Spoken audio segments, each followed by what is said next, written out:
In 1991, somewhere in the lush jungles of central Vietnam, a local logger found a mysterious hole among the foliage and bushes. He looked in there and felt a strong wind blowing into his face. Then he heard a strange sound from the cave depths and realized that it was the sound of a river. The logger didn't check the cave, but decided to go back there with a flashlight and a rope.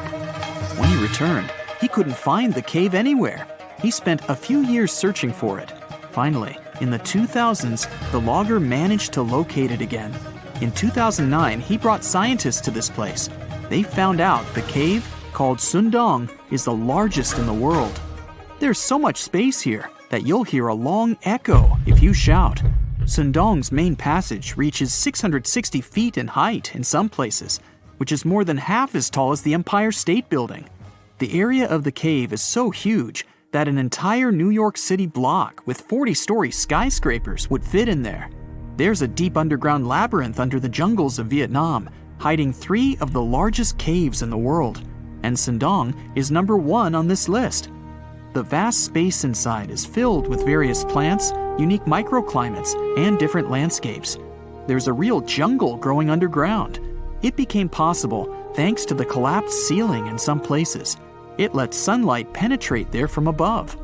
There are huge stalactites 250 feet high on the ceilings and walls, which is more than the length of a passenger Boeing. They've been here between hundreds of thousands and millions of years. Some limestone deposits are more than 450 million years old.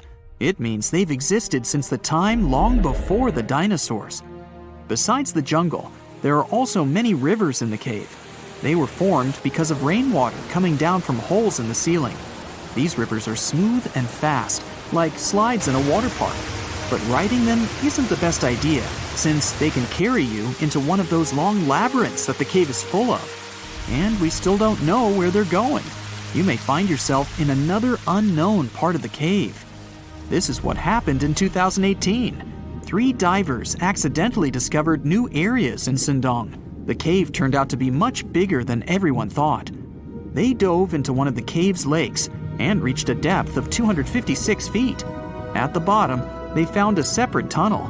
Divers lowered a fishing line with a lead weight there and found out that this place reaches a depth of 394 feet, and the tunnel is more than half a mile long. We still don't know the exact size of the tunnel.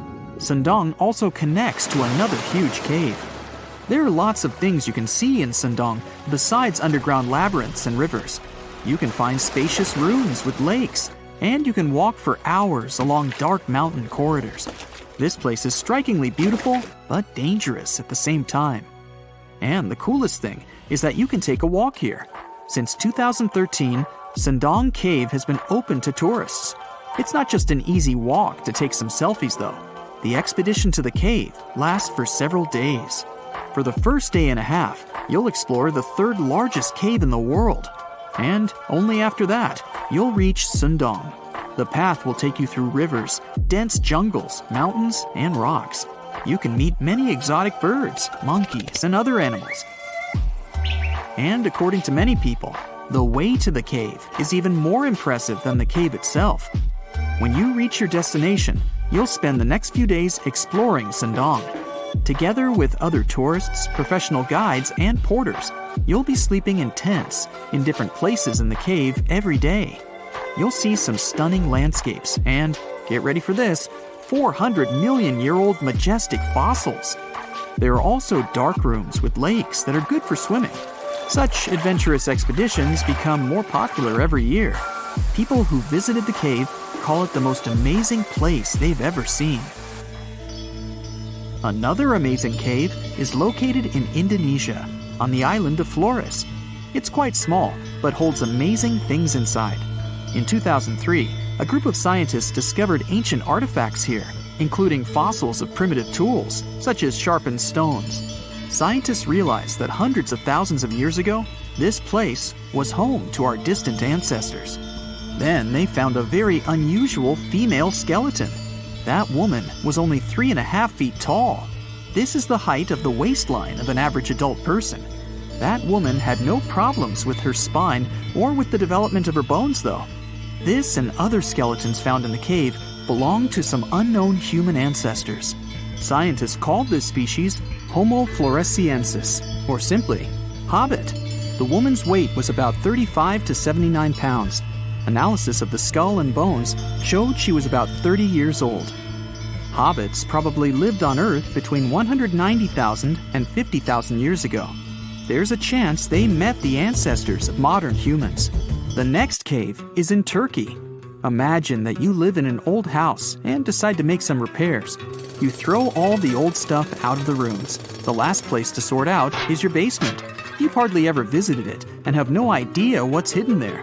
But it's pretty spacious, so you decide to turn it into a room. You tear down the wall and discover the entrance to the cave. This is a tunnel that leads underground. You walk through the cave and see a real underground city. This happened in Turkey in 1963. One of the locals discovered a secret passage to a lost city in his basement. About 20,000 people could live there. There was enough space for livestock and food supplies. It's not just a maze of tunnels. There's a chapel, a school, stables, kitchens, walls, and other signs of civilization. The city was built in the Byzantine era, in the years 780 through 1180. It's not the only one down there and is connected to many underground tunnels and towns that stretch for several miles. Let's finish our journey in the strangest and most frightening cave. We're going to the southeast of Romania, near the Black Sea. Here, on a desolate wide plain, you can find a hole. This is a tunnel leading deep underground. The air inside the cave has high levels of hydrogen sulfide and carbon dioxide. Under normal conditions, the air we breathe contains around 20% oxygen, but it's only 10% here. You won't be able to breathe freely without an oxygen tank. The water and air here are poisoned. Almost no animals are able to live in such conditions, at least the ones we know about. And this cave is filled with 48 species of living organisms, 33 of which are new unknown species. Creeping things that live here can scare you, especially if you're afraid of bugs. Strange white snails and white spiders are crawling along the walls. An unknown species of leeches and transparent shrimp are swimming in the water. White millipedes with huge mustaches are creeping on the ground. Here you can also meet an unknown kind of scorpion with a transparent white body that doesn't look like any other kind of scorpion. Nothing here looks like ordinary animals at all. All creatures in the cave are white or transparent. They don't have eyes, but they have long paws and antennae whiskers that help to navigate in space. Plants can't live here without sunlight and clean air. This means that oxygen isn't produced in this place. So how do these creatures manage to survive? The answer is in the water. The surface of the lake and puddles here is covered with strangely moving foam. This substance is a living organism. It consists of 1 billion bacteria called autotrophs. Ordinary plants absorb carbon dioxide and use photosynthesis to produce oxygen. This cave is filled with carbon dioxide. Autotrophs absorb it and secrete tiny food particles. Bacteria feed on these particles. Larger organisms then feed on those bacteria, and so on. In the end, there's enough food for everyone. This process is called chemosynthesis. It's like photosynthesis, but uses water instead of sunlight in its chemical reactions. In this cave, evolution has created a completely unique biological system, separate from the rest of the world. You're strapped in a boat cruising down the Amazon River with the sun scorching hot. As you check out your map, your boat starts rocking back and forth. The water is starting to get more intense, so you hang on for dear life. You tuck your map in your pocket and try to take control of your boat. You strike some jagged rocks and duck low to avoid tree branches. Your boat strikes a large rock out of nowhere and capsizes. You're swimming in the murky green water. While you're trying your best to get ashore, your boat gets washed away. Underneath the water lies a whole new world of bizarre and dangerous animals. Candiru fish are snake-like creatures that can grow up to 16 inches long. Arapimus can weigh more than an adult male and are taller than most basketball players. They're the biggest freshwater fish in South America. They have a hybrid gill system that forces them to pop up to the surface every 5 to 15 minutes to breathe in oxygen for their large swim bladder. You swim out of the raging water and dry yourself off. Oh no, your map is completely soaked. There's no way you can get to your destination without it. You venture into the thick rainforest, shoving the branches and leaves away. As you get deeper, you notice something on a tree. It's barely moving, but it's got sharp claws and a raggedy coat. It stretches its arm to another branch and tries to pull itself up, ever so slowly. Sloths sleep more than half their days and only head down from trees once a week. They're so motionless, they sometimes grow algae and moss on their fur. The rainforest gets denser with each step until there's barely any sunlight illuminating the path in front of you. You notice a figure following you. With every branch you step on, you can hear a faint sound right next to you creeping around. You start walking a bit faster, and the sound catches up with you. You make it out of the dense part and tread along a narrow path until you reach a cliff. You can't walk normally here, so you pin against the wall and walk sideways to cross the hills. You slowly move across with the river 30 feet below you. You move your right foot, and some rocks fall into the river. You keep going and misstep. You're about to fall, but you hold on to a large tree branch and pull yourself up. You notice a couple of colorful poison frogs inches away from your fingers. Touching any of these frogs can be extremely dangerous and harmful, despite their amazing color patterns. The golden poison frog is one of the most poisonous animals in the world. One of them hops right next to you, so you let go of the branch and fall back in the river. The river is washing you down until you reach a calm current. Underneath you is a swarm of piranhas swimming with their sharp teeth. The red color on their skin is unmistakable, so you swim off like an Olympic athlete. Piranhas will eat anything that gets in their way, no matter the size. You grip onto a log and climb up a small rock to catch your breath. There's a huge electric eel underneath the rock. Despite their name, they're more related to catfish than eels. They use their powerful 600 volts of electricity to defend themselves and catch food. You're stuck, unless you're like the common basilisk that can run on the water like a jet ski.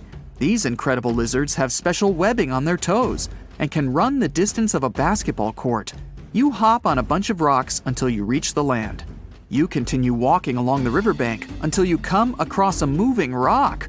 You rub your eyes and see it moving again. It's a dinosaur-looking turtle that resembles a crocodile with armor. The mata is a freshwater turtle that disguises itself with its surroundings to catch prey. Their heads stretch longer than their bodies. You shimmy your way past it and continue.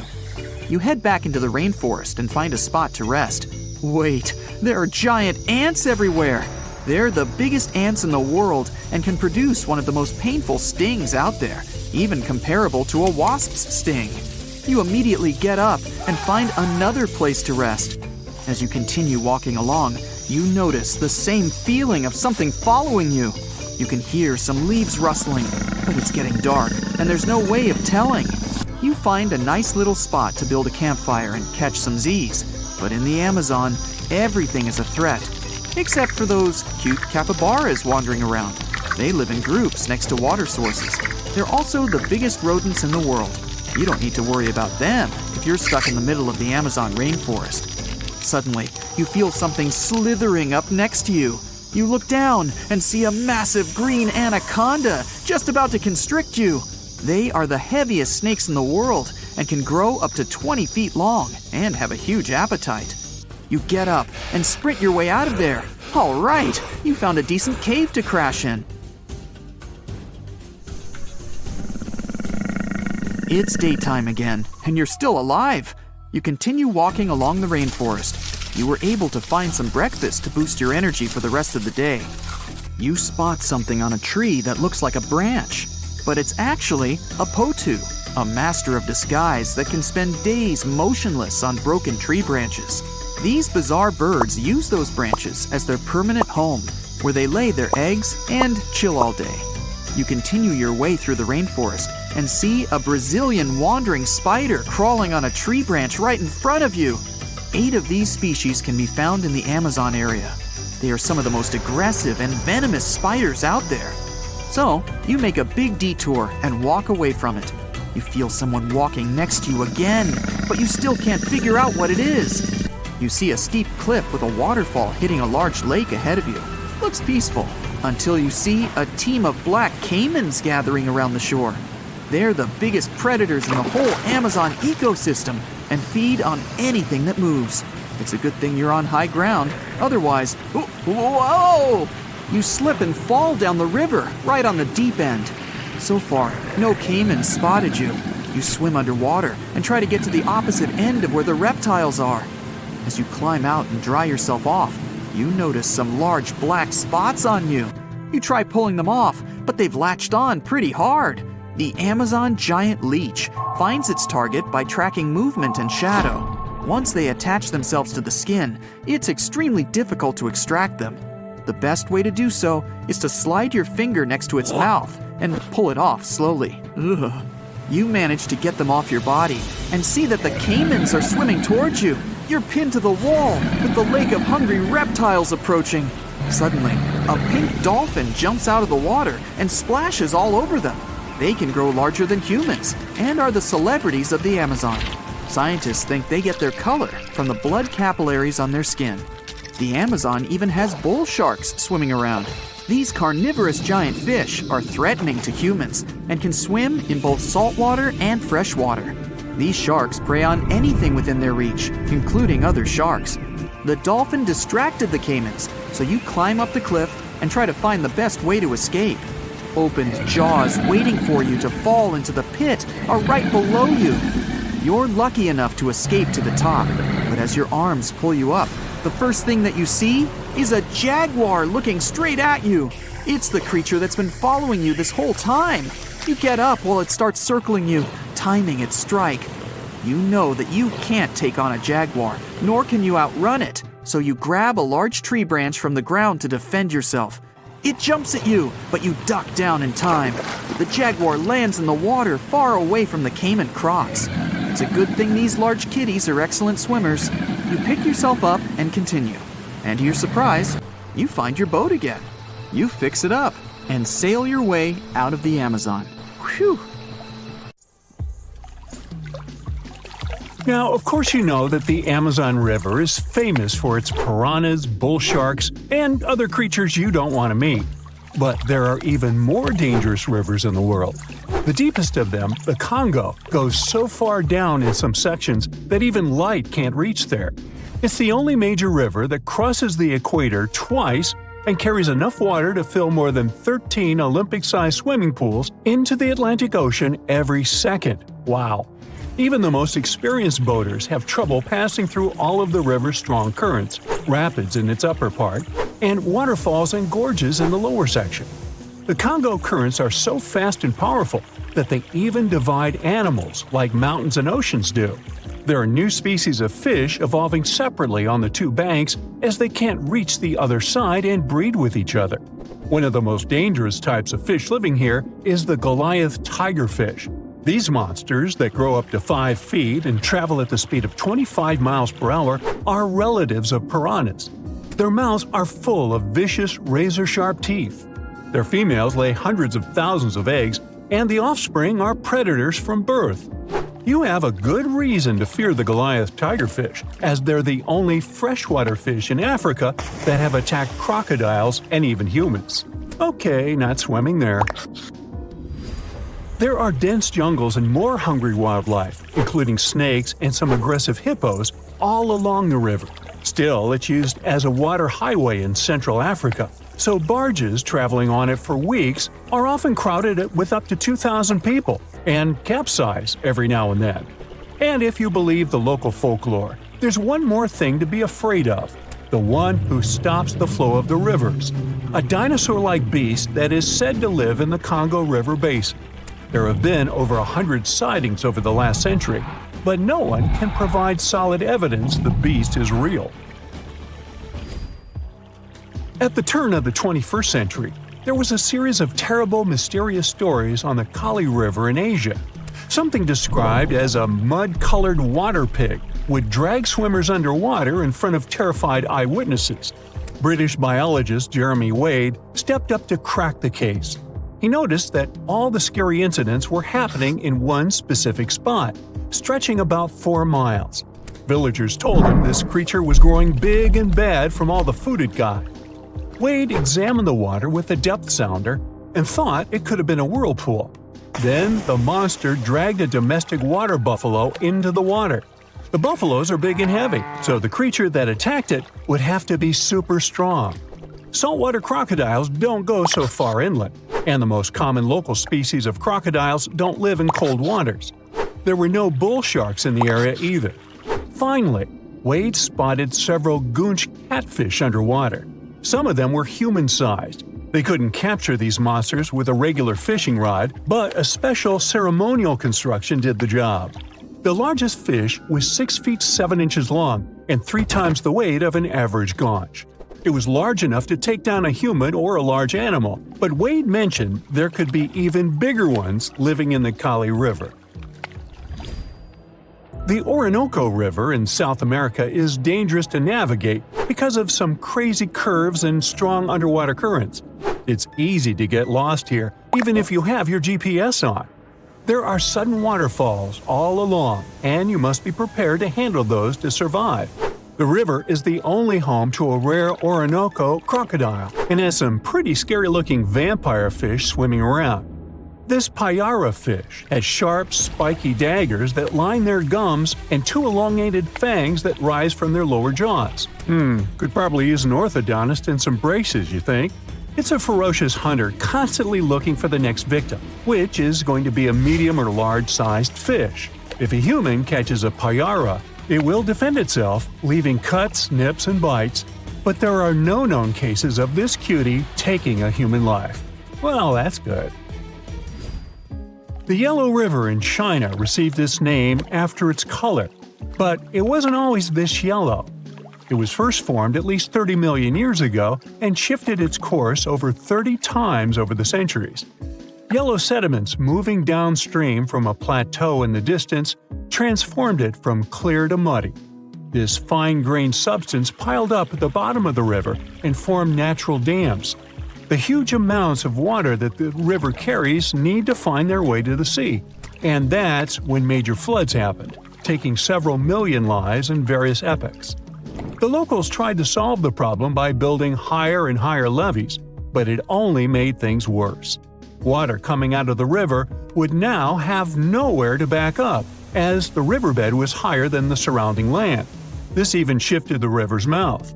Now there are massive dams and dikes all along the river to try to contain it. The Piranha River is the second longest in Latin America and has many tributaries. They flow in from the highlands near the Andes, and there's a huge drainage in the wet season. This makes the river a perfect home for, guess what, piranhas. There are 30 to 60 species of these scary fish in the piranha waters. In late 2013, they attacked bathers cooling off by the water on a hot day. People started running out of the river as they felt something was biting them in the water. Luckily, no one lost their lives in the accident, but it's still considered one of the most audacious piranha attacks ever recorded. Biologists later determined that the type of piranhas, called palomates, was to blame for this, and humans had probably disturbed their breeding grounds. Well, the piranha also has a strong current that is tricky for boats and swimmers to overcome. Plus, it often floods, which can be dangerous for people living in the surrounding areas. The longest river in the world, the Nile, flows through 11 countries all the way into the Mediterranean Sea. Expeditions have spent centuries looking for its source, and no one still knows for sure where this mighty river begins. Adding to the mystery, the Nile takes an unexpected turn right in the middle of the Sahara. Scientists have figured out the reason is a massive underground rock formation from millions of years ago. The Nile has served as the most important water highway for civilizations through centuries, but it has some pretty dangerous inhabitants, like crocodiles that grow to be 20 feet long, which is slightly more than the height of an average giraffe. These bad guys can reach a speed of 30 miles per hour on land and take the lives of a couple hundred people every year. Hippopotamuses that also live here sometimes go after boats. And venomous snakes like the black mamba and the Egyptian cobra add to the mix. One of the most dangerous creatures on the Nile is the mosquito, as they carry around all sorts of diseases that affect hundreds of thousands of people. The Brahmaputra River in Asia carries waters from the mighty Himalayas. When the snows in the mountains melt, the river floods massively, causing landslides, displacing millions of people, and taking the lives of hundreds of animals in the nearby national parks. Such floods are also common during the monsoon season in India, from June to October, with heavy rains. The course of the Brahmaputra River has changed incredibly over the past 2.5 centuries. Erosion is another danger it's hiding. The banks of the river are mostly made of weak cohesive sand and silt, and even though the erosion rate has gone down, it is still the reason a lot of people lose their land and get displaced. The Brahmaputra is one of the few rivers in the world that has a tidal bore. That's a strong tidal wave that pushes up the river against the current where a river empties into an ocean or sea. And there you have it. You're going to Ilha de Queimada Grande, one of the most dangerous islands in the world. There, you find yourself among rainforests, huge rocks, and grasslands. The place is home to birds, locusts, and giant cockroaches. But there's one more animal, and because of it, the island got its notorious reputation. Snakes live there, and a lot of them. So many that the place is also known as Snake Island. Will you survive there? Located just 20 miles away from the coast of Brazil, the island has an area of 43 hectares, or over 100 acres. It probably got cut off from the mainland after the last ice age. The snakes were also separated from most other animal species. They didn't have competitors and had an unlimited source of food. In such a small area, there are up to 4,000 snakes. That's one snake for every 10 square feet. It would be a difficult feat not to come across a snake on this island. Not only is this snake, the golden lancehead, one of the most numerous on the island, but it's also a highly venomous pit viper species. And it's also one of the most venomous in all of Latin America. Its venom is so potent due to the isolation of the species, with only birds sharing the land with them. To catch these birds, the snake's venom needed to become extra strong. And indeed, since they got separated from their distant relatives, their venom has become up to 5 times more powerful. Most of the time, these snakes hide in the trees or amongst leaves on the ground. If you find yourself stranded here, you'll want to keep yourself a safe distance away. Snakes mainly use their sense of smell and rely on vibrations. If you get too close to one, either stand still or slowly walk away. If you make too many vibrations, this will make them feel threatened, causing them to strike. If you spot them a safe distance away, or if you're walking toward tall grass, stamp your feet a couple of times. This will notify snakes of your presence. They won't risk taking down prey larger than they are and will likely slither away. Carrying a stick is always a good idea, just in case you happen to come across a snake accidentally. This way, you'll have an extension of your arm that cannot be bitten. This simple thing might save your life. A stick with a V shape on the end will give you even more advantage. Even if a snake starts acting aggressively, holding it down will stop it in its tracks. But whatever happens, don't try to pick it up. Okay, but what if you get bitten? The chances are pretty high on this island, of course. First of all, don't try to get the venom out on your own. Make sure you call emergency services immediately. And once help is on the way, apply a wide bandage. A piece of clothing will do if you don't have anything else. Don't try to chase the snake trying to identify the species. Emergency services know how to figure out what venom it is. Now, just keep calm and wait for help. You might be wondering who you can call on this abandoned island. Well, since it's strictly prohibited to visit this place, there are signs advising to stay away all over the island, along with a number you can call if you run into trouble. Let's say you've successfully avoided getting bitten. The next thing to consider is what you can eat there. Snake Island was previously known as Ilha de Queimada Grande, where queimada is Portuguese for forest being lit up, or forest fire. The reason for that was the fact that the entire island was deliberately set on fire to make room for a banana plantation. Unfortunately, the banana business didn't turn out to be a success, probably because farmers got sick and tired of snakes. But some banana trees still thrive today, and they can provide you with some much-needed nutrients. You'll also want some protein in your diet throughout your stay. Luckily, along with the snakes trapped on the island, there are also cockroaches. These giant prehistoric-looking roaches come out at night to feed on plants. Get that barbecue started and enjoy the rare delicacy this island provides. A great way to survive on the island is to avoid it altogether. If by chance you happen to be sailing past, keep in mind that this place was once connected to the mainland. Rocks beneath the waves are very likely to damage the bottom of your boat if you get too close. Make sure you keep an appropriate distance when traveling past.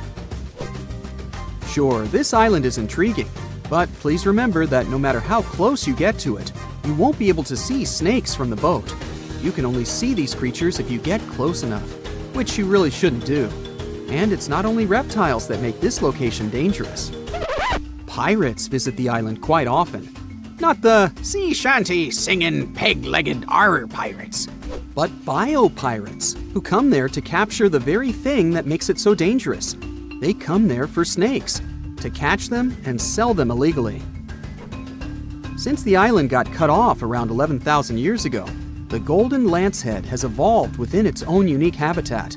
So, although there are many reptiles on this island, they're still an endangered species.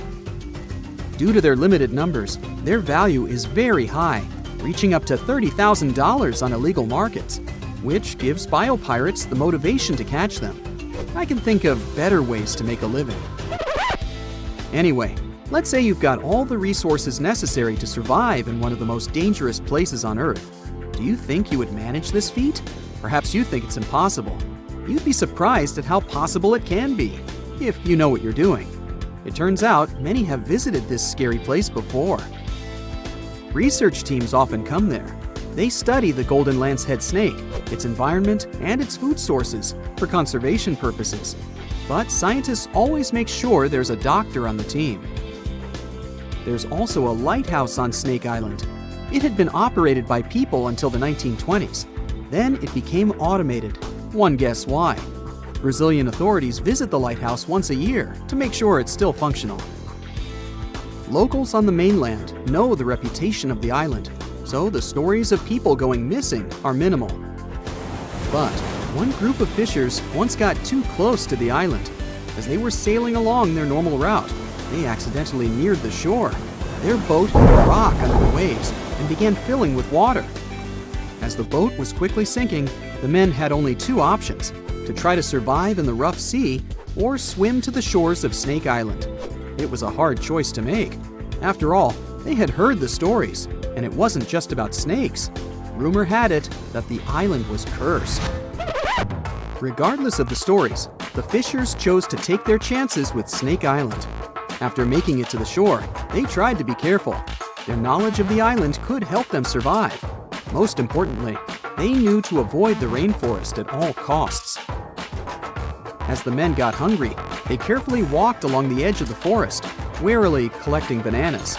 They were mostly sitting, waiting, and conserving their energy. They could only drink water when it rained. It was just enough to sustain them. They slept on the beach, unprotected from the elements and weather. And all the time, they were so close to the comfort of the lighthouse or caves. They were probably overly cautious, but it was either enduring some discomfort or risking their lives for a dry bed. They didn't yield to the temptation. They managed to survive for 3 days without being bitten by a snake. After that, a passing boat finally rescued them. So, now you know, anything is possible. In 2016, 2 researchers were trekking through the forests of Arunachal Pradesh, India, when they literally stumbled upon this camouflaged beauty hidden in the leaves. A local man pointed out the snake, and they quickly realized it wasn't just any average viper. With its unusual pointed snout, similar to a hump-nosed viper, and a stunning orange belly, this snake had them scratching their heads. Back at camp, they took a closer look and knew they'd found something special. DNA tests at the Indian Institute of Science confirmed it. They found a brand new species, now known scientifically as Trimeresurus arunachalensis. But the snake's unique features didn't stop there. The snake's paired reproductive organ was unlike any other viper, and its scale pattern was completely unique. While its closest relative has around 20 rows of scales around the middle of its body, this mysterious snake had only 17. The next species is a record breaker, and it's known as the largest gecko ever discovered, measuring around 2 feet long and being as thick as a man's wrist. The only known specimen of Delcourt's giant gecko is currently in France, but its exact origins are still a little bit of a puzzle. At first, people thought it might be from New Zealand because some local legends spoke of a giant, mysterious lizard that lived in forests. Even though it was a pretty fascinating theory, some recent DNA studies suggest that this nocturnal species is probably from New Caledonia.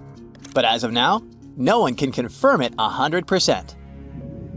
In general, sleeper sharks are big, slow-moving creatures that mostly hang out in deep, cold ocean waters. They usually have bulky bodies and a broad, flat head, which helps them blend into the dark sea. But in 2017, was caught at a fishing harbor and collected from a fish market located in Taiwan, and it didn't look like any of its relatives. First off, this 4.4-foot shark had smaller eyes and a tiny second dorsal fin compared to its cousins. It also had more rows of teeth in its upper jaw and fewer in the lower jaw, but the biggest surprise was that it was a pregnant female carrying 33 embryos. This means there are probably more of these sharks hiding out there in the deep ocean. We just haven't found them yet. Meet the pocket shark. It is tiny, just about 5.5 inches long, while most deepwater sharks are around 6.5 feet. But don't let its small size make you underestimate it, because this creature is definitely one of the ocean's coolest secrets. Discovered in 1979 in the deep waters of Chile, this tiny shark is like a real-life spy gadget with its mysterious pockets near its front fins. These pockets are large, measuring about 4% of its body length, and are believed to either glow or secrete pheromones. So this shark might actually light up to either confuse predators or attract prey in the dark depths.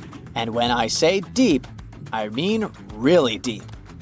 It is believed that this creature hangs out over 9,000 feet down, which is roughly the height of 7 Empire State Buildings stacked on top of each other, but inside the ocean.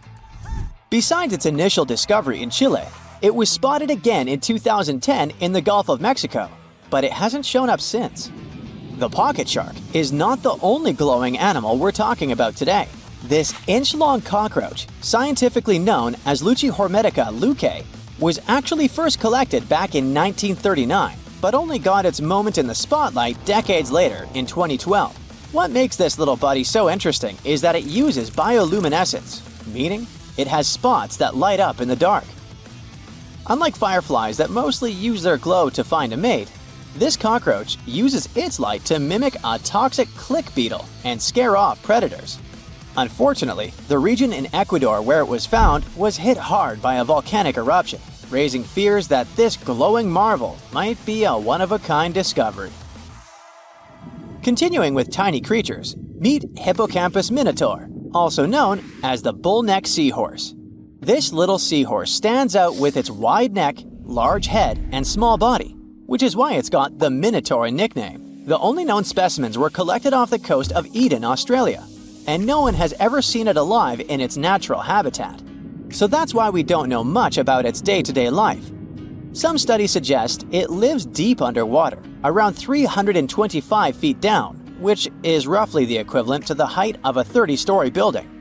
It's believed this mysterious seahorse likes to wrap its prehensile tail around corals and might even hide in sand beds. Its yellow-orange color likely helps it blend into coral reefs. So spotting this intriguing creature in the ocean is pretty much like trying to find a needle in a haystack. Next on our list is the Nariño cat. In 1989, a single specimen of this mysterious spotted feline was discovered in Galeras volcano in southern Colombia. This little guy had a short tail with 7 black rings and a black tip. and its fur was absolutely unique, being more reddish than that of its relatives. Understanding that it wasn't an ordinary animal, researchers decided to visit a bunch of museums all over Latin America to find similar felines, but they came up pretty empty-handed. Then, DNA analysis confirmed that it was unlike any other known cat, having split from its closest relatives around 1.9 million years ago. The Bogotá sunangel is a hummingbird with a stunning purple color and black flight feathers, plus a bright green chin and crown. For years, we only knew of one specimen that was bought in Bogotá, Colombia back in 1909, and that was pretty much it. Nobody knew much more about this beautiful and mysterious bird. But that changed in 2017, when a study decided to analyze its DNA once again. The results suggest that the Bogotá sunangel might not be a completely separate species after all. It looks like it is actually a hybrid, meaning it was a mix of hummingbirds from two different species. And it's likely that its mother was a long-tailed sylph, which is a gorgeous hummingbird that mostly lives in the Andes in South America. The spotted green pigeon, also known as the Liverpool pigeon, is like the unicorn of the bird world. It was first described in 1783 by an English physician named John Latham, who saw it once, and that's it. Since then, no one has ever doubted that it was a pigeon, and many researchers were convinced it was a distinct species. But recent DNA studies revealed that this bird could actually be closely related to the famous dodo. You know, that chubby, flightless bird from Mauritius that looked like a giant pigeon with a quirky beak. Anyway, the Liverpool pigeon is about 13 inches long and has a unique look with yellow spotted feathers. Unlike its ground-loving cousin, the Nicobar pigeon, the spotted green pigeon was likely more of a tree hugger, feasting on fruits up in the branches. Today, if you want to see this rare bird, you'll have to visit the World Museum in Liverpool, where the only known specimen resides. While you're in England, make sure to swing by London and check out the Natural History Museum. There, you will find the only specimen of a flying fox known scientifically as Pteropus bruneus. Flying foxes are usually some of the largest bats in the world. Their body length, I mean their size excluding their wings, can be around 16 inches. But this special bat, discovered in 1874 at Percy Island, is more like a mini version of its cousins, measuring 8.3 inches from head to toe. So even though it hasn't been spotted in the wild for a while, I wouldn't worry too much if you happen to come across it. Your heart is racing. You're running for your life from one of the biggest creatures you've ever seen. A giant reptile on two legs, sprinting right behind you. You hear the sound of a raging river next to you, but decide not to jump in. Thick leaves and bushes keep blocking your path, and you keep getting stuck in the mud.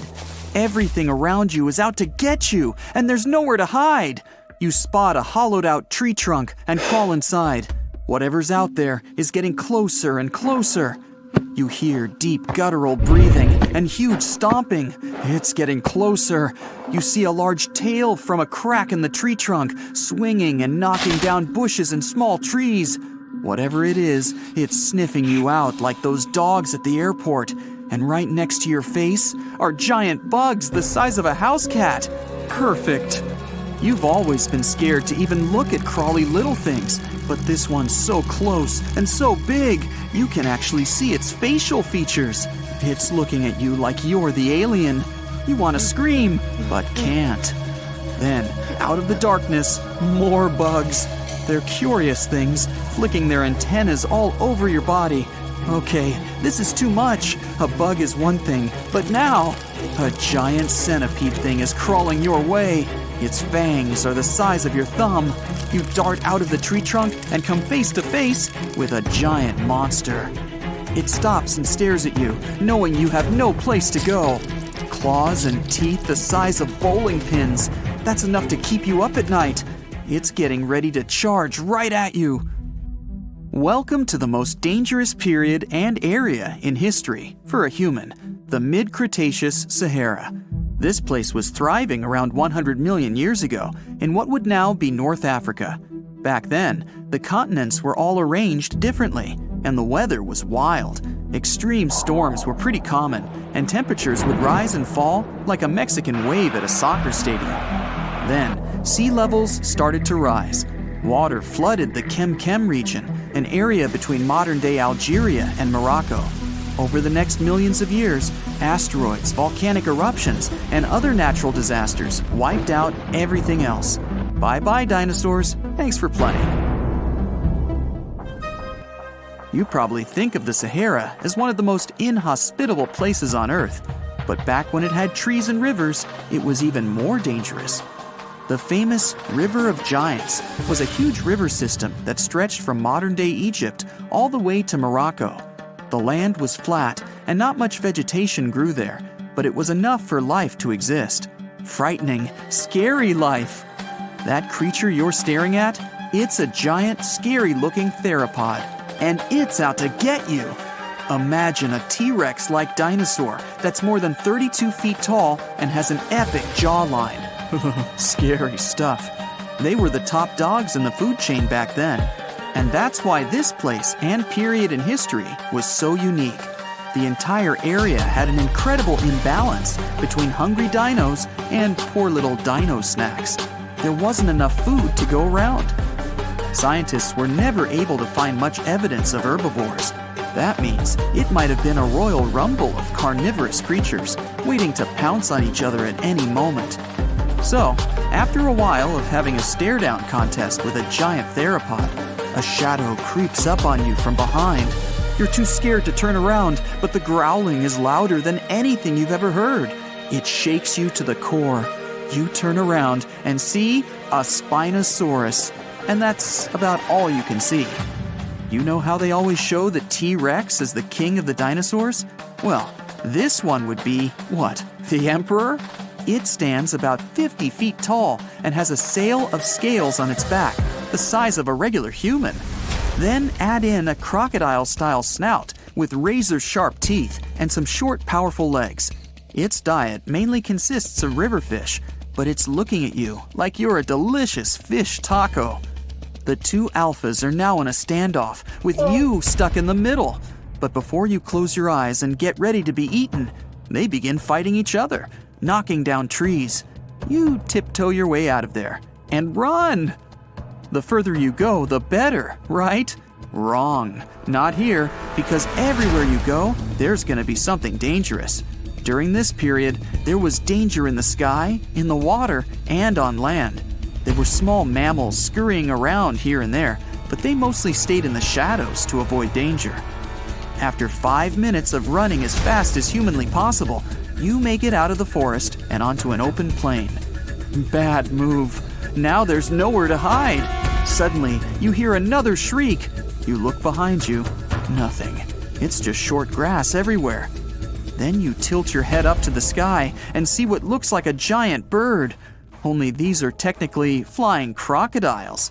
There were plenty of huge pterosaurs that ruled the skies.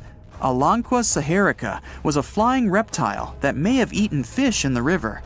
Those fish must have been tasty. It had a huge wingspan and long, slender jaws. Oh, and it was the size of a small bus. This one found you and is racing down to catch you.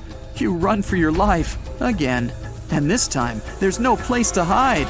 Suddenly, you feel talons grasping onto you and you're lifted off the ground. You soar up. If you weren't scared out of your mind, you might have noticed how beautiful the giant river channels below you are. The Alanqua maneuvers like a fighter jet, headed for the mountains, dodging all obstacles.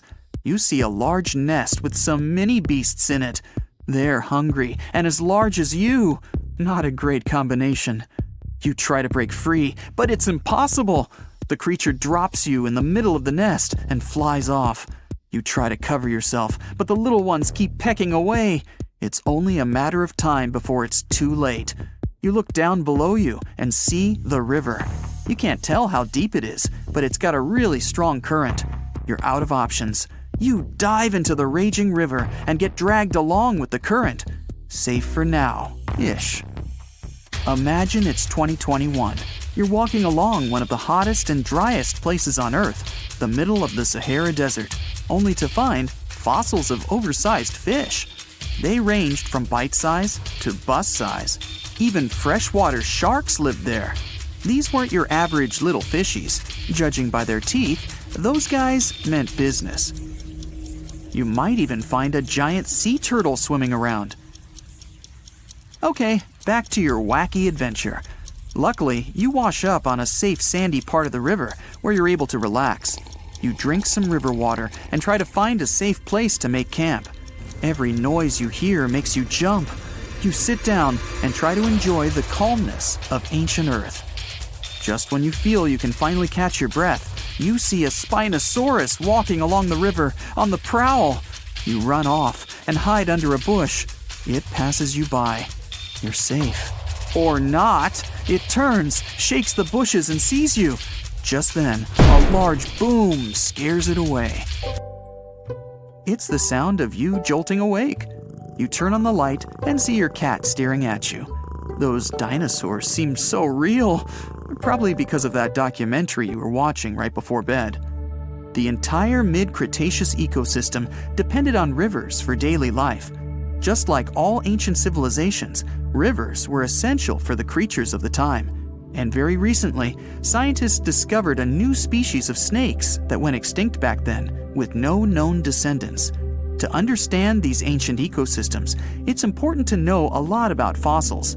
You might find two different fossils side by side, but those animals might have lived millions of years apart.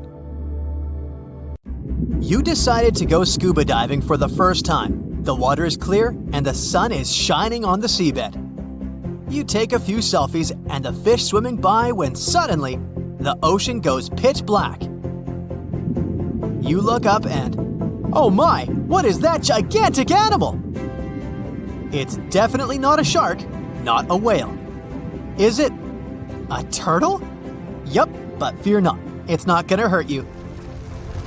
If you had lived on this same Earth about 72 million years ago, then maybe this could have really happened to you.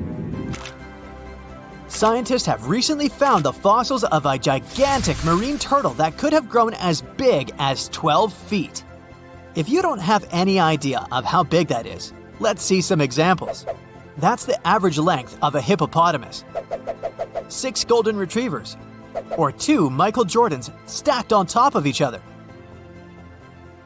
The turtle's scientific name is an homage to that old-school sea monster called Leviathan. Maybe you remember this from old-school history lessons. The Leviathan is supposedly a mythical creature that would swallow entire ships or people that were deemed too greedy by the creature. Can you imagine being swallowed by this humongous sea turtle? No, thank you. The fossils of this gigantic creature began to be excavated between 2016 and 2021, all the way in northeastern Spain. The first fossil was located by a hiker in the Spanish Pyrenees, and it was around 8 inches long. The pelvis of this turtle alone measured around 35 inches. It would definitely be one of the biggest turtles today if it hadn't gone extinct.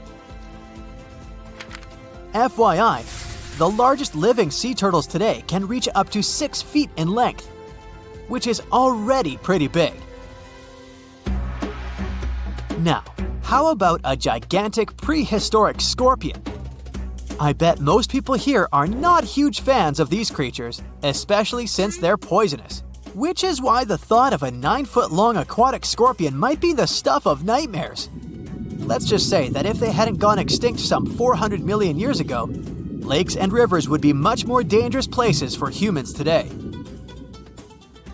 These gigantic insects were considered to be apex predators in their time, hunting everything from fish to other animals, even of their own kind. Yikes! I got goosebumps just imagining these creatures. Should we thank the asteroid that hit our planet now or later on in this video? Another prehistoric animal that would shock humans if it were still alive is the so-called Megatherium, a gigantic sloth. This huge sloth is believed to have grown up to 20 feet long, and its weight could be up to 8,000 pounds. It was found in the woodlands and grasslands of South America. The creature used to stand on its 2 feet in order to reach leaves on high branches. These giant sloths had huge claws. They helped them climb trees. I gotta say, I feel uncomfortable imagining these elephant-sized sloths climbing trees. Oh, of course, some dinosaurs will make our super-sized creatures list. But before that, here's a fun fact. Did you know some dinosaurs are still alive today? Scientists have proven that birds are classified as theropod dinosaurs. Such infamous creatures as the T-Rex and Velociraptor belonged to this group. I'm sure you've heard these names even before you watched Jurassic Park. The Velociraptor is that scary dino that breaks into the kitchen. Well, they evolved, gained some feathers, and turned into various species of birds we know today. That means that any bird from chickens to those little blue ones is a direct descendant of dinosaurs. Now, does the name Spinosaurus ring a bell? You can see this huge dinosaur in some museums today. Its fossils, I mean. The Spinosaurus was one of the biggest land predators to walk Earth. Actually, to walk its land and water, since scientists believe that this dino was semi-aquatic. It fed mostly on meat, which means humans would be its natural prey if it lived today. This meat-eating dino lived around 90 to 100 million years ago. It was about 60 feet long, 12 feet high, and weighed up to 22 tons. Its head was around the size of 8 bowling balls and was shaped like a crocodile's face. Basically, the Spinosaurus was a big African elephant with the face of a crocodile. Just kidding. But that would look funny though, wouldn't it? A much more attractive dino was this guy. It's considered to be the largest dinosaur that has ever lived on our planet. What made it so big was its extremely long neck and very long tail. You wouldn't want to stand behind this creature, believe me. If it decided to swish its tail, you'd get catapulted very far away. This creature lived around 100 million years ago, and its fossils were first found in Argentina around 2012. The dino measured 120 feet from head to tail, which made it almost as big as an American football field in width. And have I mentioned it weighed almost as much as a space shuttle? A staggering 75 tons. If it had been a carnivore, it would have probably been the greatest predator. But this big guy was a peaceful herbivore that had such a long neck that it could eat leaves from high trees. Cute, right? We must also talk about the Shastasaurus. As the name suggests, this animal is popularly known as the Mount Shasta lizard.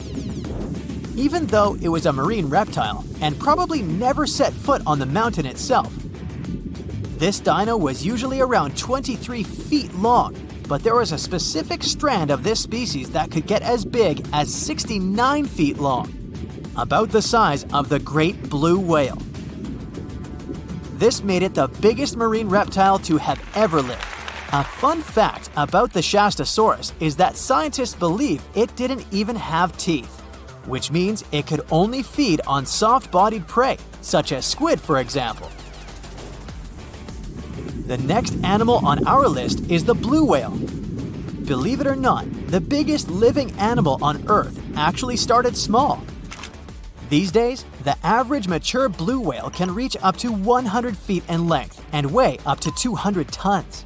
That's more or less the weight of 40 elephants put together, or 30 Tyrannosaurus rexes, or 2,670 average-sized people.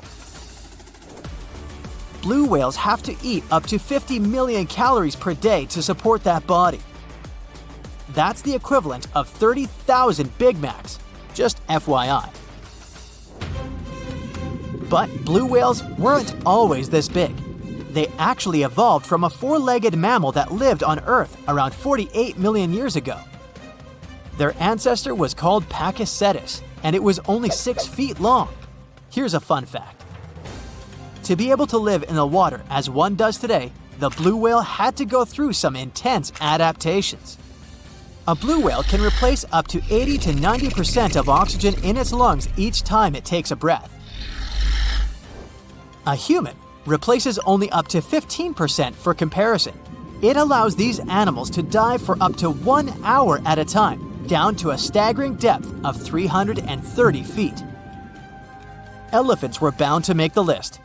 Elephants are currently the largest land animals on Earth. They can grow to be about 13 feet tall and weigh up to 7 tons. That's pretty small if we compare it to the other animals that once lived on Earth, right? But if we placed a 6-foot-tall human next to an elephant, we'll see it's not at all that small. African elephants are bigger than their close relatives, Asian elephants, and they have a similar lifespan to humans, up to 70 years. Pokemon might have made us collectively wish that salamanders were real-life dragons, although they're not. They can still be pretty cool though. There's a giant species of salamander that is known to be the largest living amphibian. They can grow to be as long as a regular-sized human, reaching up to 6 feet. I bet that wouldn't be a pleasant underwater encounter. And now for some breaking news. All snakes have suddenly disappeared. If you saw this on the news, what do you think would happen? Well, Voldemort certainly wouldn't be pleased to hear this, and neither would other Slytherin members. Hogwarts would have 3 houses instead of 4. Parseltongue, which is the language of serpents, would become useless. Okay, Potterheads, let's get back to our Muggle world. How would it affect us? Well, let's look at the bright side first. People with ophidiophobia, which is the fear of snakes, would be so relieved. We can all agree that snakes aren't exactly everyone's favorite animal. Some snakes are venomous, and this doesn't help save their reputation. It's often overlooked that these animals usually prefer to retreat when you encounter them. They can become defensive if threatened, but when left alone, they don't want to mess with you. Try telling this to people with a phobia, though. Now they can enjoy outdoor activities, such as mountain climbing, like everyone else. And yet, they would have other worries in the absence of these serpents. The design of the ecosystem works like a clock. Every species has an important role. If one goes down, the others will be affected. Snakes are no exception to this order. They primarily snack on mice or rats. They help to control rodent and other small mammal populations. This is important in terms of preventing the spread of diseases, too. Think about the spread of the plague of medieval times. Driving out all reptiles could cause a similar problem. Did you know that the bubonic plague was never completely gone? It's been spotted in modern times, too. For instance, in Madagascar in 2008. So it's good to have some snakes around to protect us from disease outbreaks. You see, snakes are excellent hunters. They ambush their prey by using their highly developed senses to find and track their potential dinner. They're super mobile, can squeeze through cracks, climb on rock walls, and swim. They can even fly. Well, sort of. Flying snakes can't actually gain altitude, but they can glide. They use the speed of free fall and contortions of their bodies to follow airflows and lift themselves. Yeah, they can catch their prey in numerous ways. If we imagine a world without them, it will lead us to another phobia. Allow me to introduce you to mussophobia. It's the fear of mice and rats. People with this phobia will have a hard time with all those rats wandering around, since there are no snakes to eat them. Not to mention that a single pair of rats can have 1 million descendants in over a year. Say hello to crop damage. An overpopulation of rodents can lead to a shortage of food and competition for resources. Do I feel the Hunger Games vibes? Oh, and mice wouldn't be our only problem. You can add insects to the list too. Again, without snakes, they'll throw a party in the streets. Reptiles also play an important role in the natural environment and food webs as prey. Mongooses, eagles, and hawks would really miss snakes. Eventually, some populations of large mammals would decline, and this could lead to the extinction of some species. Then there's medicine. Scientists and researchers would miss these creatures. Snake venom is the key to the development of certain medicines. For example, some diabetes and heart disease medicines have been derived from snake venom. Patients who need them will get affected too. When we mention snakes and medicine, there's something else that comes to mind. Botox. Is it really snake venom? Nope.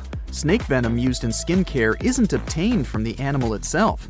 It turns out that this ingredient is called snake. It's a human-made ingredient designed to mimic the effects of temple viper snake venom. Now let's picture what life would really look like without snakes. I'm starting with day 1. People don't immediately notice the absence of these creatures. So, in the first few days, especially in cities, people would have no clue that all snakes are gone. Workers in zoos could start to panic.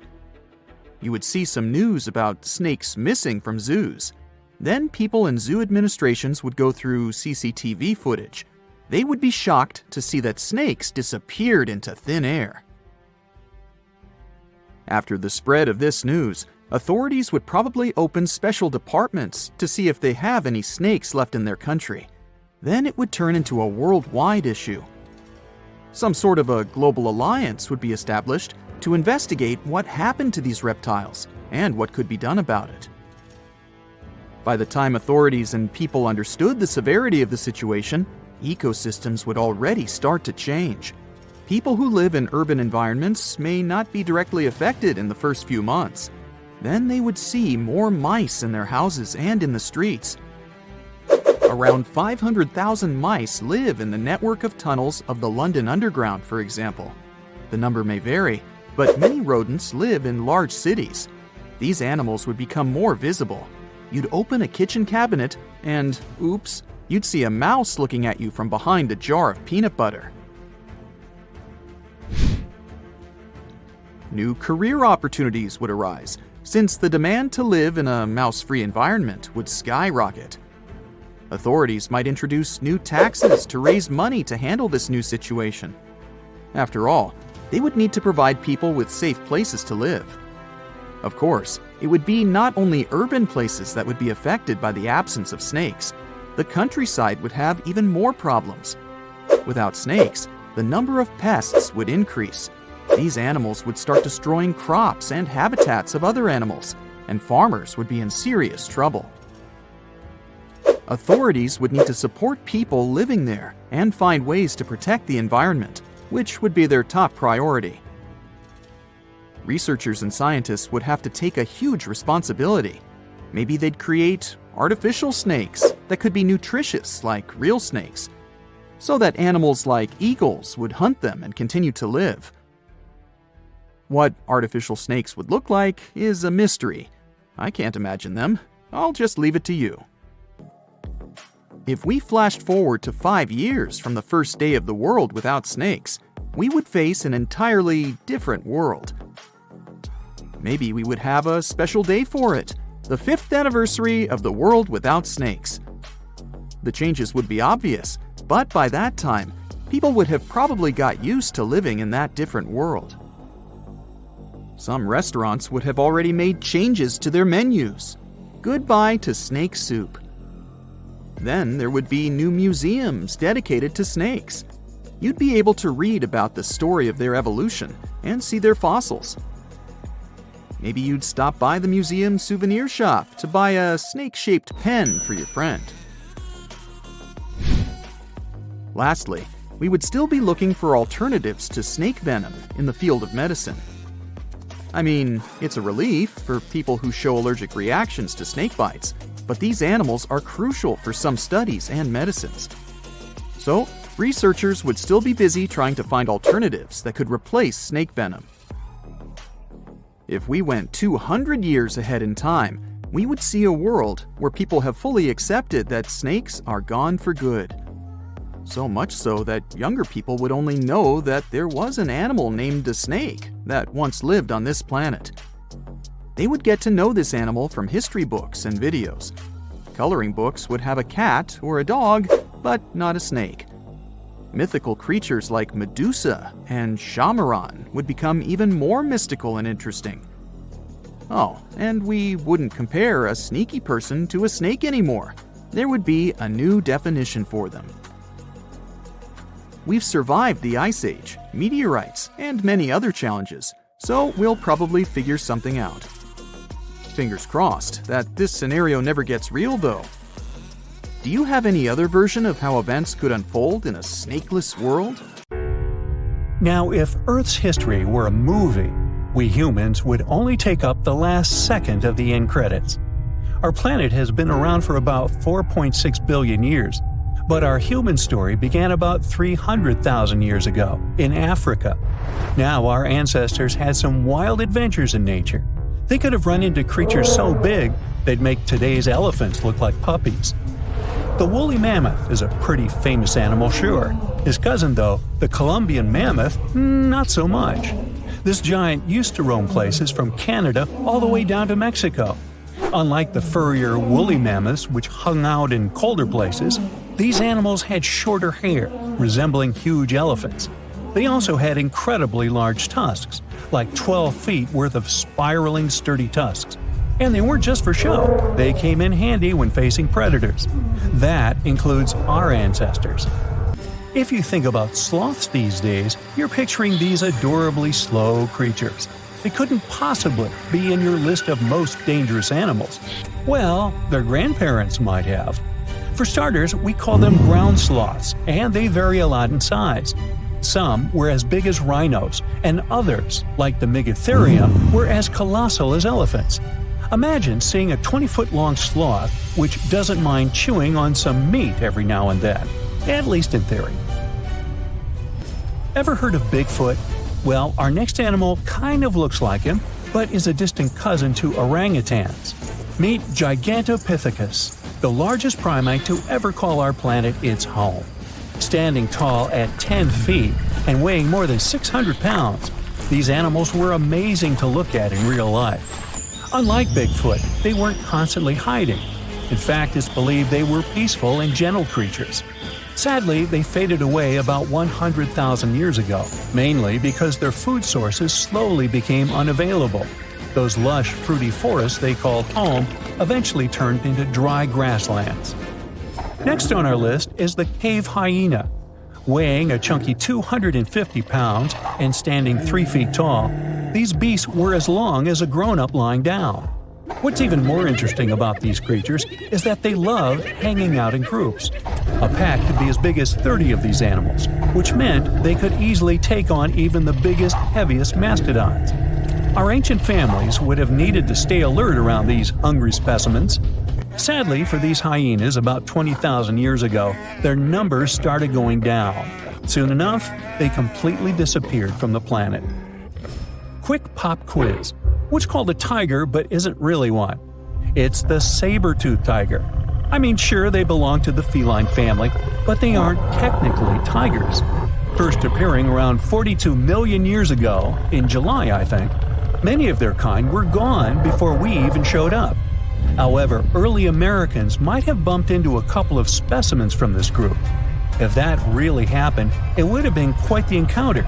Think of the biggest wild lion today or the hefty Siberian tiger. These big cats also had some incredible features hidden in their fur. They were good at sneaking around, hiding, and pouncing on mammoths bigger than themselves. Their bite wasn't that strong, but they could open their jaws wide, like twice as much as a lion. And although their teeth were a bit on the weak side, they had buff forearms to pin down their dinner, giving those big fangs a purpose. Not the kind of kitty you'd want to play with. Dire wolves made their debut about 250,000 years ago. They were like the gray wolves we know today, but a lot stronger. While wolves these days stretch out to about 6 feet and tip the scales at 170 pounds max, dire wolves were about 5 feet and about 150 pounds. Found all over North and South America, they had admirable jaws, biting nearly a third harder than their modern counterparts. Also, their favorite snack was horses. But just like many other majestic beasts of the past, they faded away around 10,000 years ago. Now, names can be deceiving. Take the American lion, for example. It's not really a lion, it's more of a panther's big cousin. The other part of the name is correct, though. They did live in America about 330,000 years ago. This feline was no lap cat either. They were at the top of the wildcat pyramid, weighing a colossal 772 pounds. That's like stacking 4 grown men on a scale. Even the mighty African lion would look a tad bit shy beside these beasts. With the muscle to take down a bison, you wouldn't want to accidentally interrupt their dinner. They parted ways with this planet around 11,000 years ago, right after the last ice age.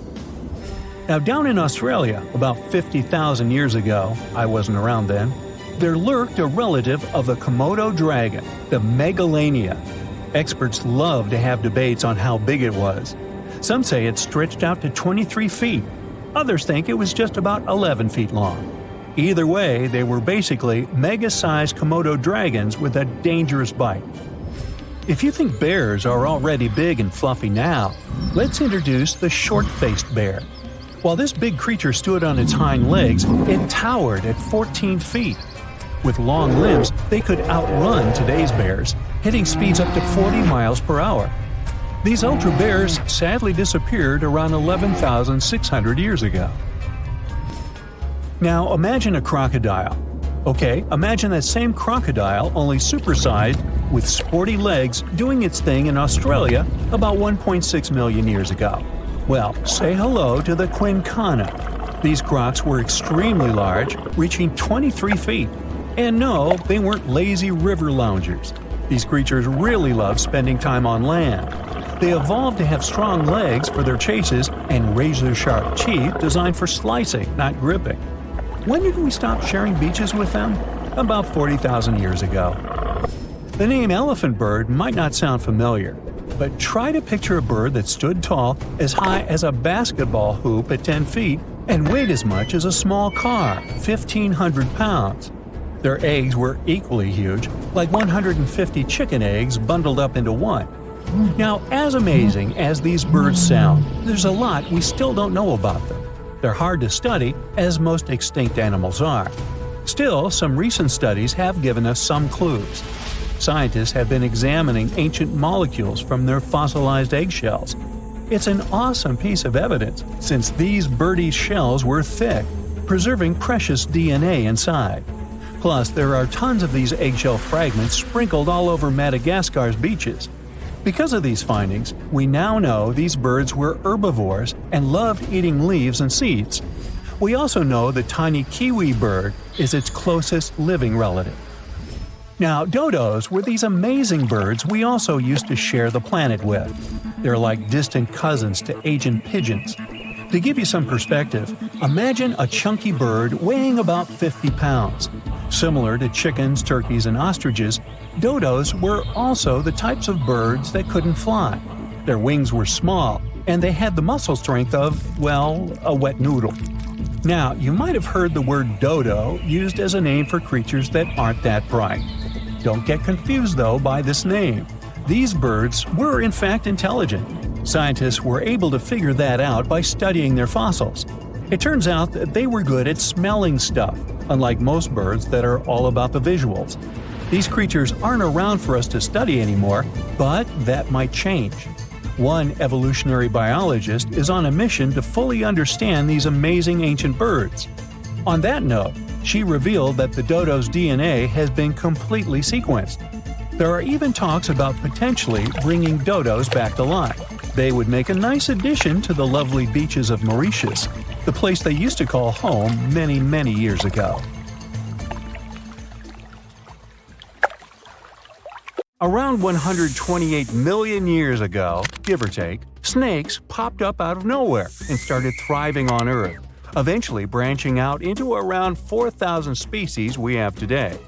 But it's not just because they ditched their limbs and got all long and slithery. Even though there are 25 groups of limbless lizards, snakes are the one who really hit the jackpot in terms of diversity.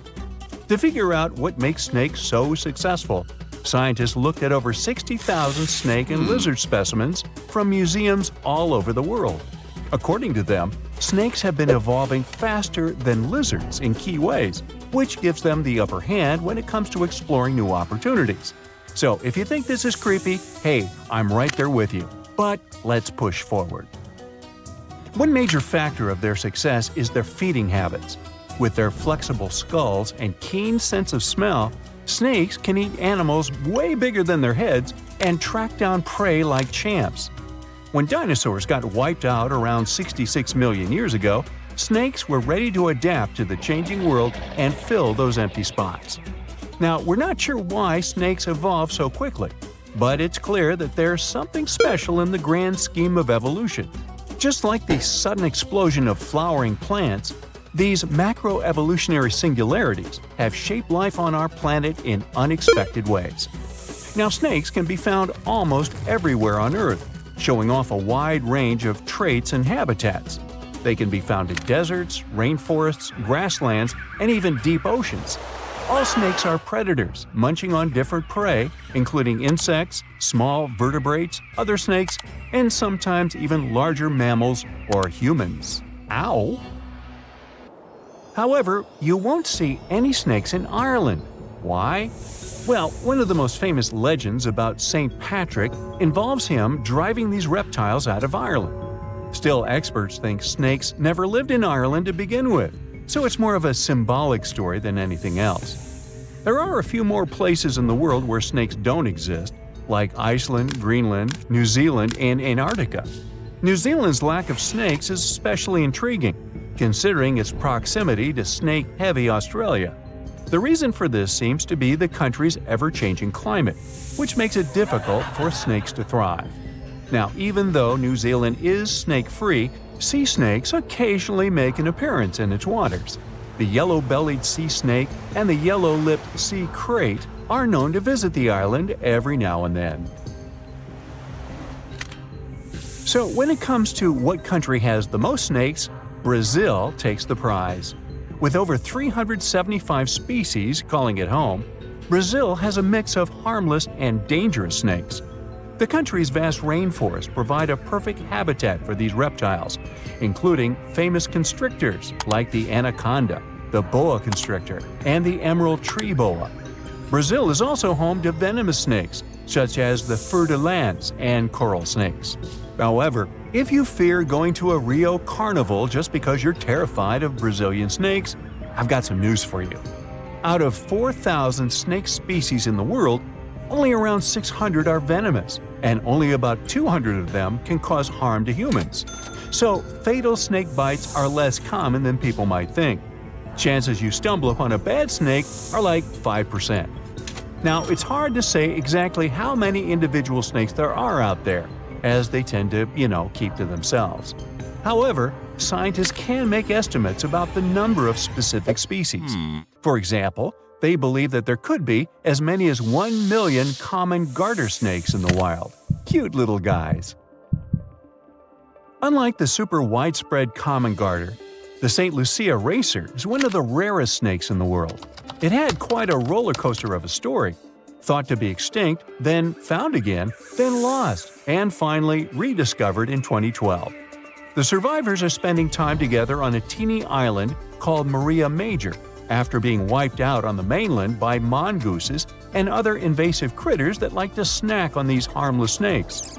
Another reason snakes hit an evolutionary jackpot is because they have this cool thing that they're basically solar-powered and depend on outside sources of heat or light. People often say they're cold-blooded, but that's not entirely accurate. Their blood isn't cold. The right word for them is ectothermic, which means their body temperature can change and is controlled by the environment. While mammals and birds can keep their temperature steady, reptiles must soak up the sun or find other ways to warm themselves up. Now, some snakes do not lay eggs, defying the traditional classification of reptiles as egg layers. While it may have been taught at school that all reptiles lay eggs, nature has its exceptions. About 70% of snakes lay eggs, but those living in colder environments give birth to live young because eggs would not survive in such conditions. Nature always has a way of challenging our expectations and classifications. Snakes are a successful group of tetrapods, even though they don't have the 4 key-footed feature that tetrapods are named after. Despite this, or maybe because of it, snakes are super diverse. It might seem like this diversity dates way back to the times of dinosaurs, over 100 million years ago. But modern snakes seem to have emerged more recently. Fossils and DNA suggest that snakes started to spread out and evolve after the mass extinction event that wiped out dinosaurs. They took advantage of the empty habitats and niches left behind by the long-gone species. In terms of movement, snakes are super flexible and can crawl, burrow, climb, swim, and some can even fly. The ancient ancestors of snakes were quite different from what we see today, with some species even having well-developed limbs. Snakes continue to evolve through the late Cretaceous period, with various species appearing around the world. Only a handful of modern snake families emerged later, millions of years after the extinction of dinosaurs. The snake fossil record is patchy, making it hard to piece together their evolutionary history. To make sense of it all, scientists turned to DNA analysis. Molecular clock techniques help estimate when various snake lineages split off from each other, suggesting that most of the modern snake diversity is younger than dinosaurs. Only a few snake lineages survived the mass extinction event at the end of the Cretaceous. But these few survivors managed to give rise to the incredible diversity of snakes today. Some snake families persisted for millions of years until they eventually went extinct, while others thrived and diversified in the aftermath of the mass extinction event. This pattern of survival and rapid diversification resembles what we see in the bird and mammal fossil records after the extinction of dinosaurs. The ability to burrow, hunt in the dark, and go long periods without food helped some snakes survive the chaos after the mass extinction. Their flexibility and adaptability allowed them to find shelter and thrive when other species couldn't. Snakes can be some of the scariest animals around. Most snake species are harmless and don't bother humans. Even if they wanted to, most snakes are too small to pose a real threat to people. But there are some big snakes out there that can eat surprising things. The largest animal ever eaten by a snake was a 150-pound hyena devoured by an African rock python. I'll bet that hyena wasn't laughing then, huh? Before that, the biggest meal on record was a 130-pound impala eaten by a rock python. That's impressive. The biggest snakes in the world are constrictors. They tend to suffocate their prey. To eat large prey, the snake itself has to be huge. African rock pythons, green anacondas, reticulated pythons, Burmese pythons, Indian pythons, and amethystine pythons are all contenders for the title of the largest snake in the world. They can grow to incredible lengths and weights. And that's it. I'm done with snakes now. Ew. So, does the mysterious Devil's Gardens in the Amazon rainforest ring any bells? Don't worry. It's not some spooky phenomenon. It's the work of some tiny but mighty insects called the lemon ants. These ants inject a natural herbicide, formic acid, into any other plant that is not the tree species that they call home. By doing this, they create a space for their treehouse saplings to grow, allowing the ant colony to expand as it occupies new nesting sites in the saplings. That's some efficient gardening, if you ask me. But don't be fooled. These devil gardens are not just a bunch of boring old trees. In fact, they are botanical anomalies that grow very slowly every year, and some of them are over 800 years old. Who knew ants could create such impressive and long-lasting structures? Of course, the rainforest is still one of the most diverse ecosystems on Earth, with a remarkable diversity of plant life. But it's fascinating to see the control ants can have over their environment, creating single-species structures in such a complex ecosystem. But where does the name Devil's Garden come from? We know ants are to blame, but is there something else hiding in the Amazon rainforest? Well, picture this. You're strolling along, taking in the lush foliage, when suddenly you stumble upon a clearing. But wait, there's something strange about this patch of land. There's no vegetation, just a handful of trees standing alone in the dirt. What's going on here? It's easy to understand why people came up with this name after seeing the weird stretch of vegetation. And as humans do, they came up with quite an impressive legend to back up the story. It was said that the inhabitant of this eerie oasis was a shape-shifting evil spirit, like me. Just kidding. This little guy may have looked like a misshapen person walking on one hoof and one human foot. But don't be fooled. He supposedly had a whole bag of tricks up his sleeve, including the ability to transform into someone you know and lead you down the path to doom. Hey, it's just a myth, but you have to admit it was quite convincing, right? Clever landscaping ants aside, there are a lot of unsolved mysteries hidden in the Amazon rainforest, like its unusual geoglyphs, for example. Humans have been getting creative with the Earth's surface for ages. Geoglyphs are just one of the many ways we've left our mark on this planet. Basically, we take some sand or stones, move them around a bit, and voila! We've got ourselves a funky design that pops against the backdrop of the ground. A new study found that the area was home to up to 1 million people before Columbus first arrived in the New World back in 1492. That's a lot of people, and they left behind some pretty cool stuff. The Amazon rainforest is already amazing, with 1 in 10 known species in the world living there, and 1 in 5 of Earth's birds. But did you know that over the past few decades, archaeologists have discovered evidence of numerous large complex societies that may have inhabited Amazonia? It turns out that the Amazon rainforest was not just a pristine wilderness, but a hub of human activity as well. These South American geoglyphs are particularly interesting. They're these huge structures that combine square, circular, and hexagonal shapes. Archaeologists have found very few remains of habitation inside the enclosures, which suggests they were not settlements. Instead, the most likely explanation is that they were used for ceremonial gatherings. The exact function of these structures is still a mystery, though. To find out how widespread human settlements were in the Amazon, scientists focus on the basin of the upper reaches of the Tapias River, a major tributary of the Amazon. Using satellite images, they discovered 81 new archaeological sites in the upper Tapias Basin, with a total of 104 earthworks. That means there is no gap in the network of earthworks spanning across Amazonia's southern rim.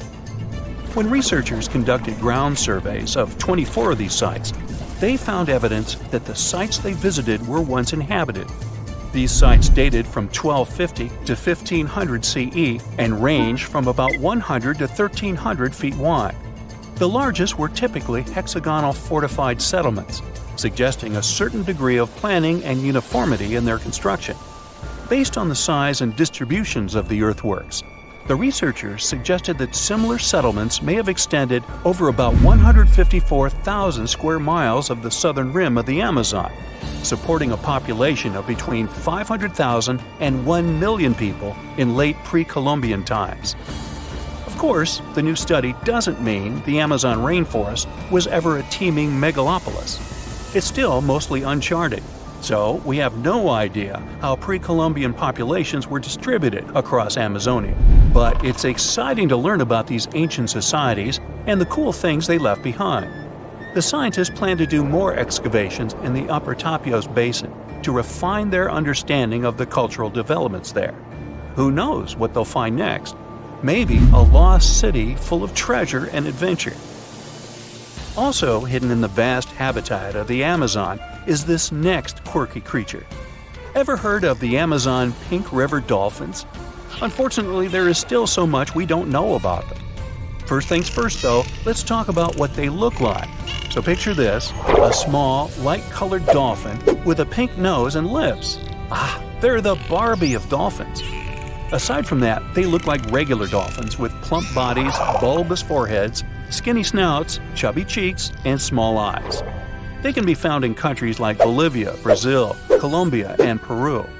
They're also the only species of river dolphin found in the Amazon River.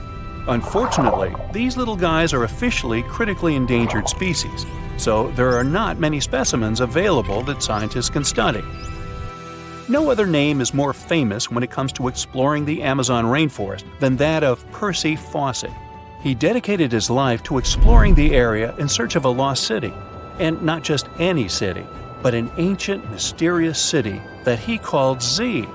Sounds like something straight out of an Indiana Jones movie, right?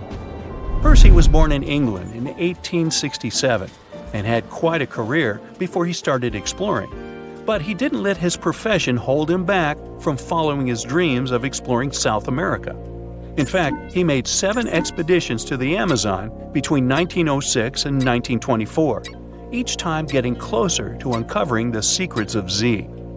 Now, let me tell you a little bit about how large the Amazon rainforest is. How big is it? I asked myself.